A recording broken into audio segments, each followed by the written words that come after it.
Hi everybody.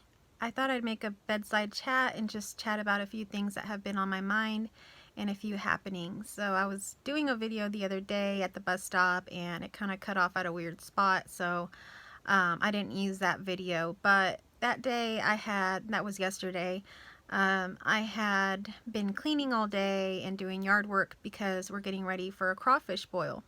So you may have heard in previous videos or here and there that I live in Texas, and so in Texas and in our neighboring state of Louisiana, crawfish is very popular.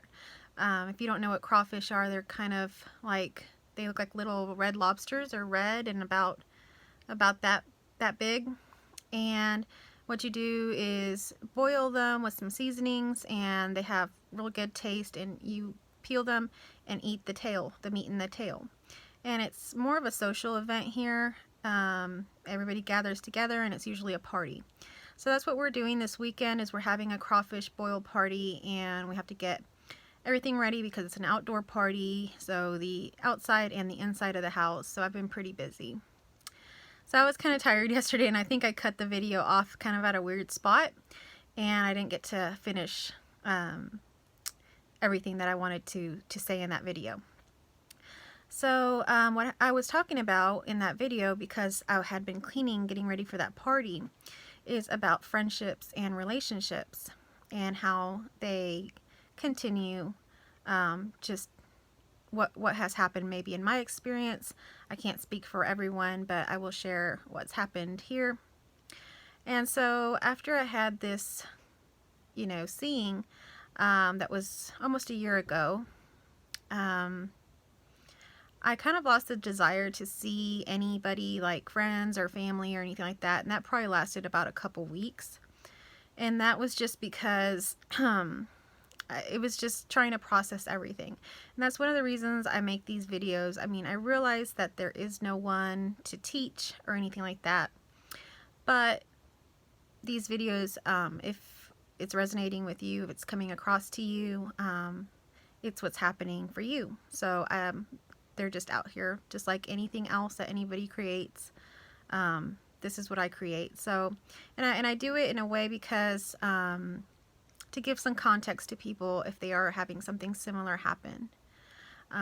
Because for me, like I say, it took like a couple weeks for me to even want to be around people, and it was more because I was trying to process it all, trying to understand what was happening, and trying to see if everything was okay with me, and then the realization that there is no self, that there is no one, without having any kind of context for that, because I didn't come from any spiritual background that discussed anything like this.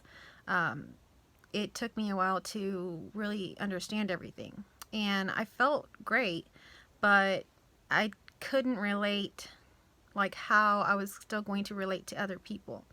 So at that time, I was spending a lot of time at home and in nature and things like that is where I felt more comfortable. And then slowly, because of life, I had to, go visit my parents. I have a daughter, I have a husband, so interacting at least with my family, my immediate family. And then here and there, because of, the pandemic and stuff like that, I wasn't really seeing friends anyway, but here and there I would have to see a friend. Had some friends that lost family members, passed away, and things like that. So here and there I'd have to see friends. So I interacted with friends. But what I will say was nothing really changed. I just interacted with them just like I always had.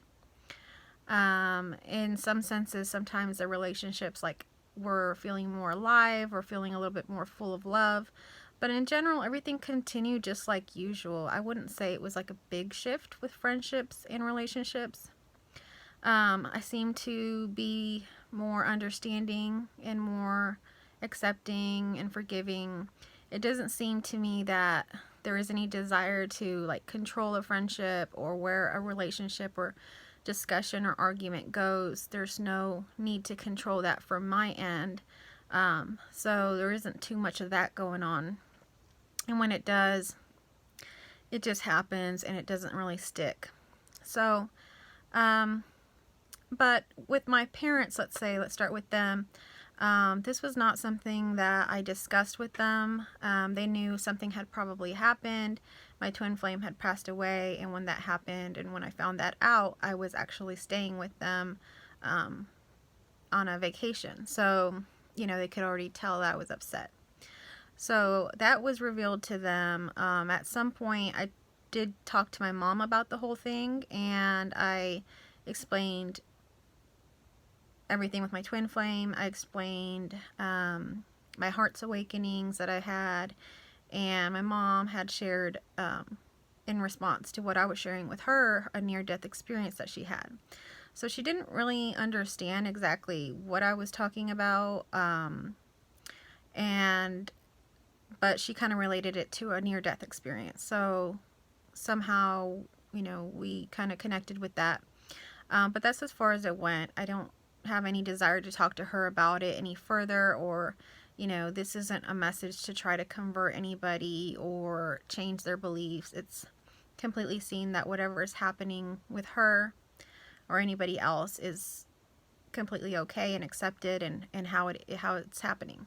So there's no desire to speak about this with her or anybody, really.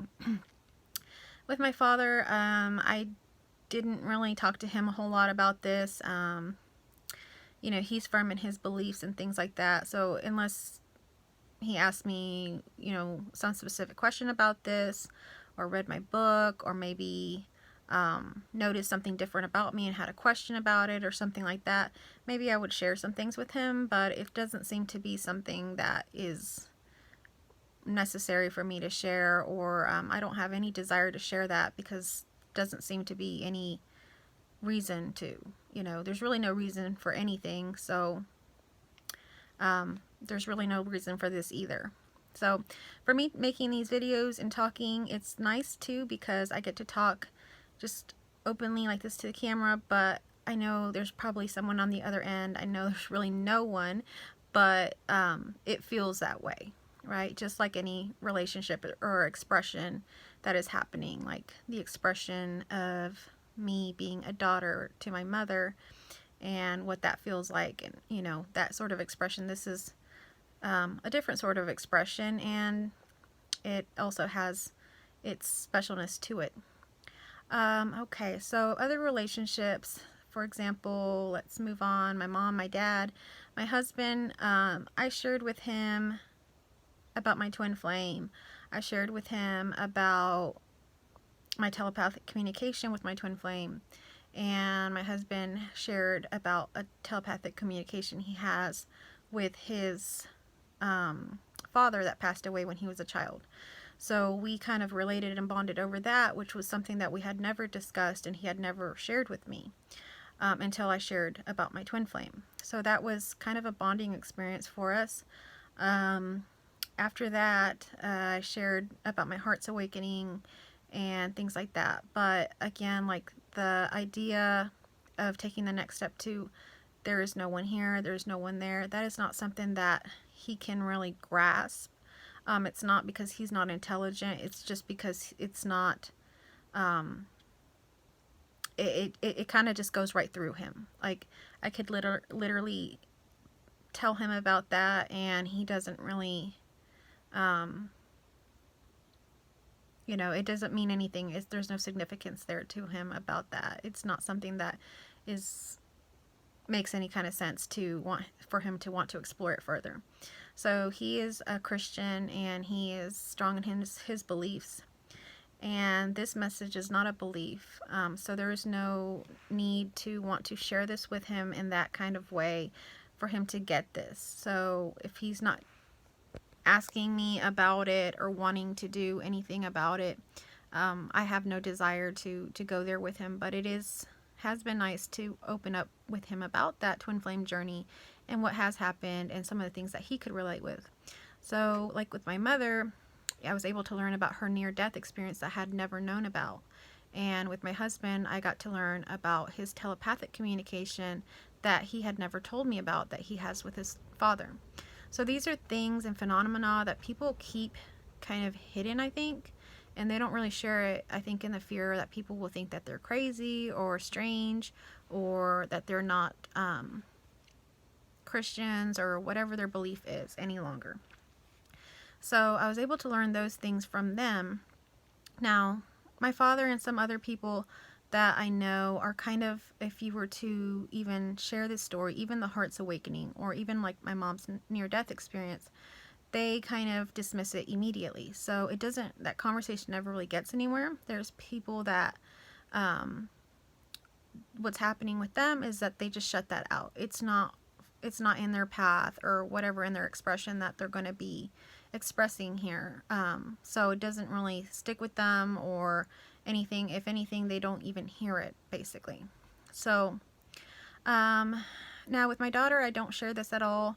If I'm watching speakers or reading a book or doing anything that has to do with this, and if she's curious, I share whatever questions she's got, I answer them, and I think she knows a lot more than I think she knows.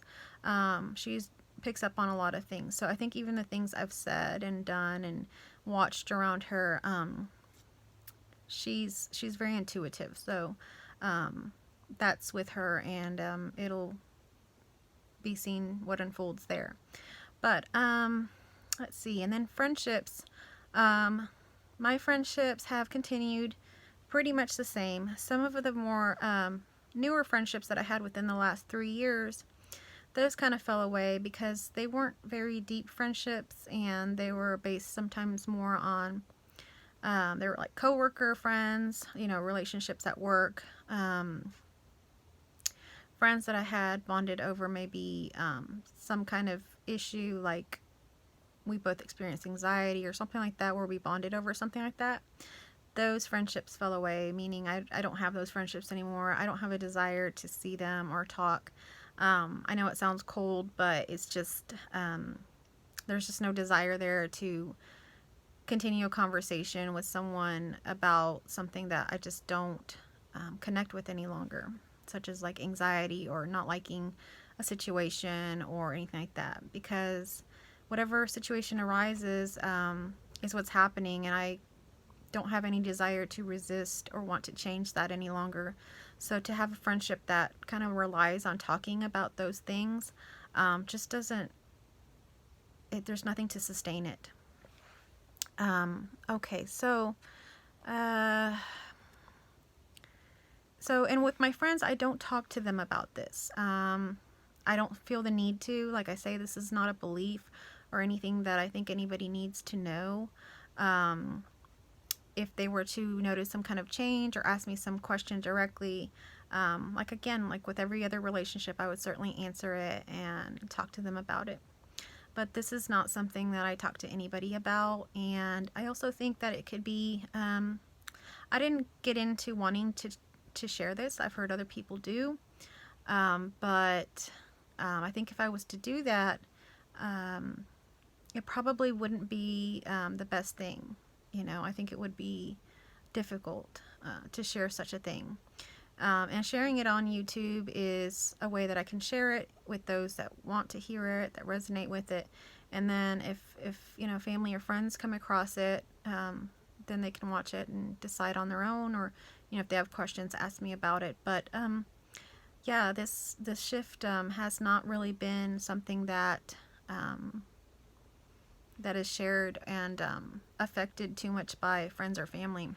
It's just really seen that whatever their beliefs are or whatever's happening with them, that's completely what's supposed to be happening. And there's no desire there for me to interject or change anything or want to share something to make my situation sound special or anything. There's just nothing there. But in that, there's total freedom, because I'm free to just be, which is where I'm at now.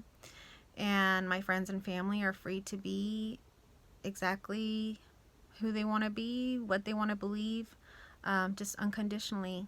So this is unconditional freedom, and that's one of the ways that it's expressed. Okay, well, thank you for watching.